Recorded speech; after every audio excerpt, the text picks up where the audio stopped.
Hello, ladies and gentlemen. I'm really not freaking impressed. I'm going to talk about this idiot, Frank Turek or something like that.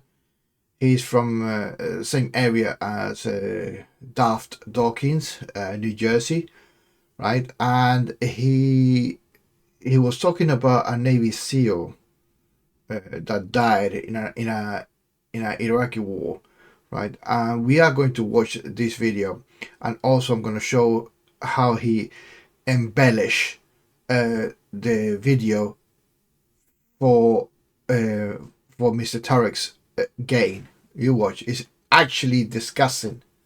Actually disgusting. Let's cover.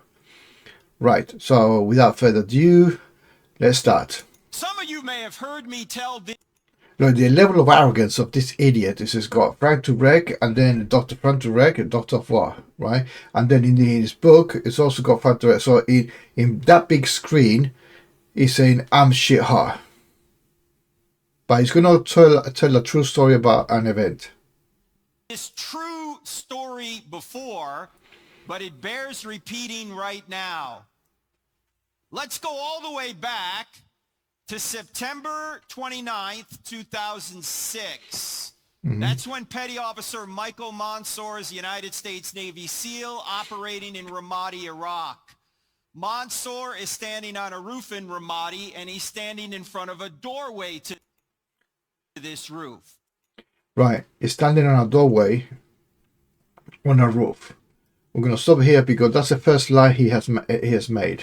Okay, and the reason I know it's a lie is because I've seen the actual report, right, from the actual one of the two witnesses, colleagues next to him, right. It's actually quite disgusting, right? So let's watch this first. He has two Whoops.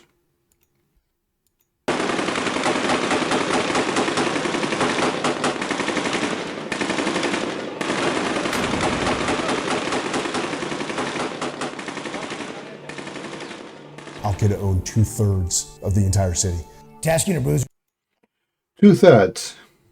Okay, 2/3. For all intents and purposes, that Navy SEAL Team 3 was surrounded. Okay, technically. Was in the thick of the fight. And for nearly 6 months. Right, that picture there, I'm going to show you the picture. Right, where that circle is, right, that's where they were. On that building over there. Okay, just for references. In almost daily, dangerous and violent urban combat operations. From the second we stepped down, we were in contact with the enemy. But regardless of being rattled, it didn't deter the guys from putting their kit back on and getting back out there day after day. At a time when so many guys were burnt out, had their fill of dangerous combat missions, Mike Monsoor was so eager to jock up in his combat gear, lock and load his big Mark 48 machine gun, and get out there with his Delta Platoon brothers and get after it. So this was our last operation for the deployment. You know, we were a week out from going home. It was myself. Right, myself, that guy, Benny Olson. Okay. Now this is the general position of all of the team. Okay, put attention to that. Absolutely fundamental. And Mikey and Mike Monsoor was the one holding the stick. Okay, so he doesn't go above the wall, the ledge. Okay, very important. Look where he is, right in the middle of two individuals. One is in the sniper position, covering that hole. two of our other fellow SEALs. Right, so Mikey is in between. Already is in between. Okay, and Frank Turek says, "Oh, he came through a doorway and he was standing in the doorway." That's bullshit. It's a lying sod. This information here of this video is official from the people that were there. And then we also had 4 Iraqi Jundis that were with us. We were so close to going home that when we stepped off in that final mission on September 29th, 2006, we were proud of what we had accomplished. And it was a hard-fought battle, but we were Right, Mikey is the one sitting in the chair. Okay, he's sitting. Seeing progress. At some point, we don't know exactly, how they got there or where, how they were able to maneuver and sneak up on us, but a grenade did end up coming over the rooftop, and being behind Mikey, what I remember hearing was grenade, and the next thing I know was the explosion.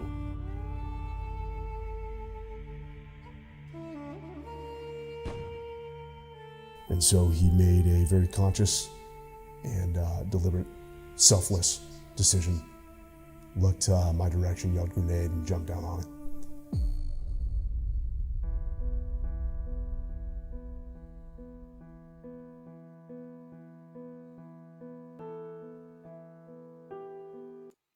Right. Thank you for your service and rest in peace. Now let's go to this idiot, Frank Turek, okay? I just wanted to put you in context of what really happened versus what this freaking piece of shit human says about the event. Okay? Just focus on that. Frank Turek. Navy SEAL teammates lying in the sniper-prone position next to him. They've already taken AK-47 fire and a rocket-propelled grenade, but they're not exactly sure. Right, AK-47. Okay, now remember the SEAL team were behind a wall on the roof. Okay, so technically they would not get hurt by weapons. What's the word I'm looking for round impact. Okay, because they had a wall, a solid structure.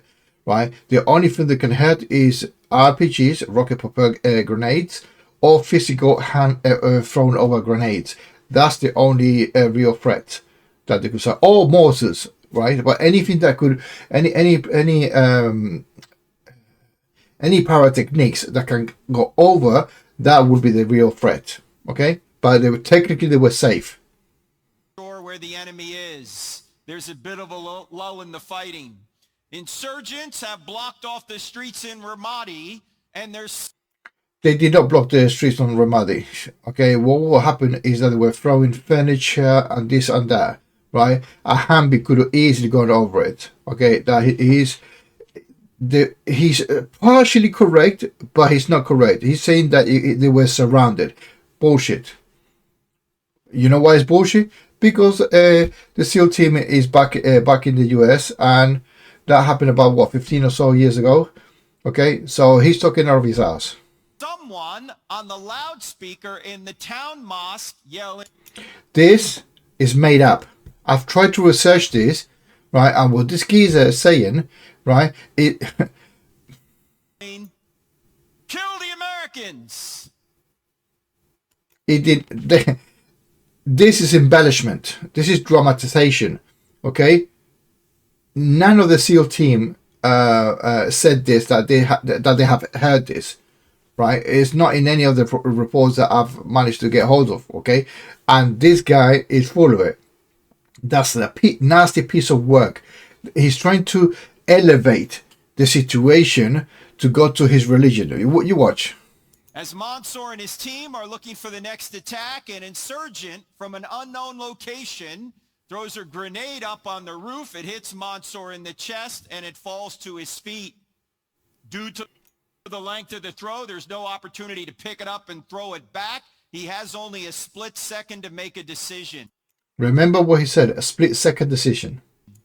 He can leap through the doorway. No, he cannot. In a split second, he cannot leap Behind him and save himself. But if he does, his two teammates lying on the roof at his feet will surely die. Monsoor yells, "Grenade!" But instead of jumping backward to save himself, he jumps forward chest first. He doesn't jump. Okay, he doesn't jump. He was actually sitting on a chair. What happened is that it did impact him on the chest. He looked to his right, and he saw the grenade. So he shouted grenade, and then he leaned forward towards the grenade. First onto the grenade. It detonates. 30 minutes later, 25-year-old Michael Monsoor is dead. His two teammates receive only minor injuries because Monsoor's body muffled the blast. What happened with the team? The two people either side. What happened is that Monsoor did muffle the blast, but it was like a cone. So the side of him, the side blast hit both sides of the soldier, having fragments of metal. So that's basically minor injuries. The survivors at Monsoor's funeral said, Mikey looked death in the face that day and said, "You will not." No, he did not. He had a split second. Look at that.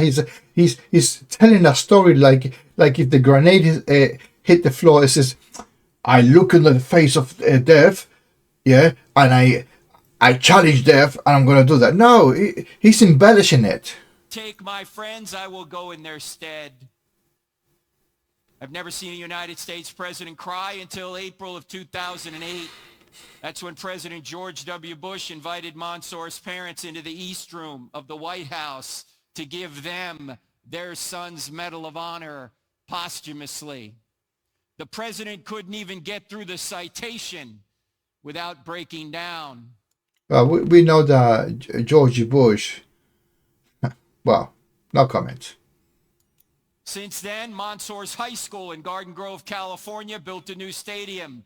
They named it Michael A. Monsoor Memorial Stadium. The golden trident insignia that the SEALs wear dominates the 50-yard line. It's not just to dominate. It's in the center of the field. It's fine.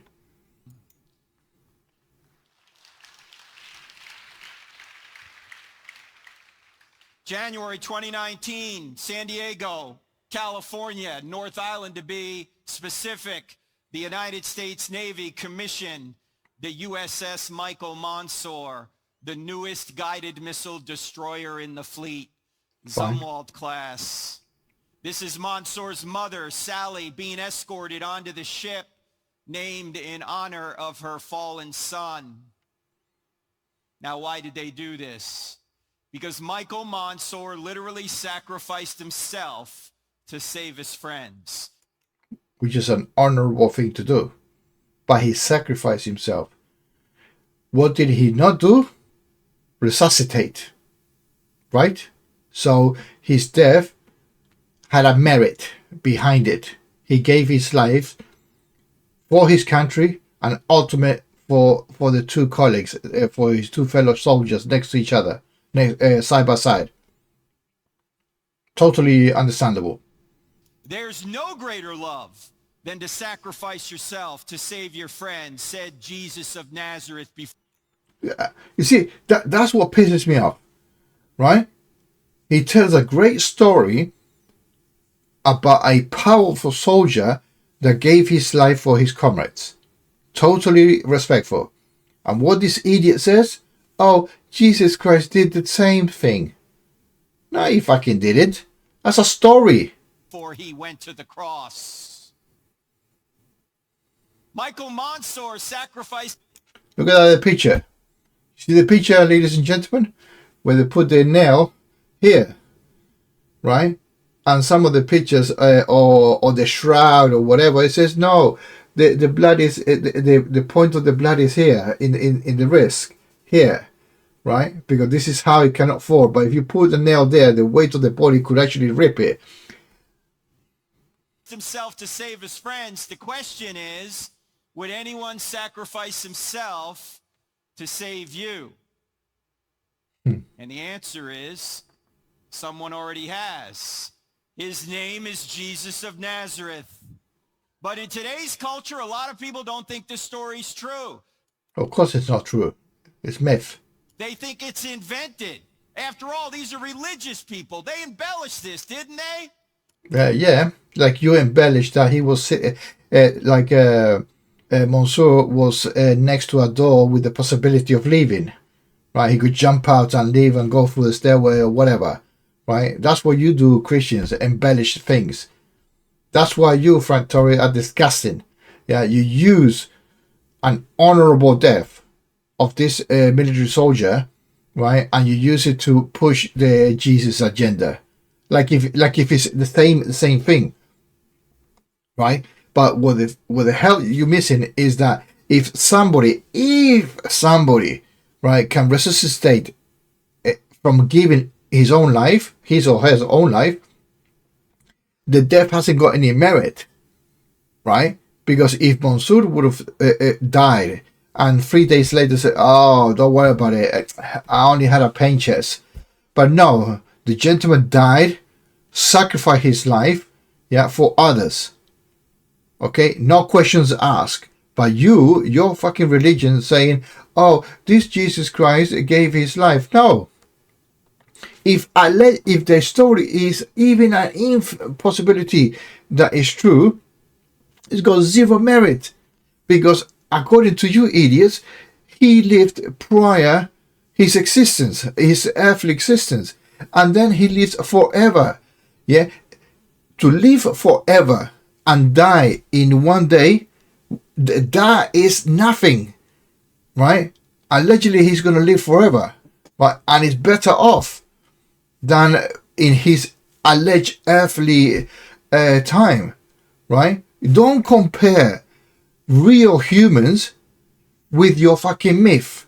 That's what I hate about this idiot, and I hate about this Christian religion and the preachers. They make shit up and use real event to justify the holy fucking story, holy bullshit story, right? And this is what I wanted to show you, ladies and gentlemen. I apologize for this, but it really pisses me off when Christians, charlatans, right, tell us a true story, yeah, to push their fucking agendas.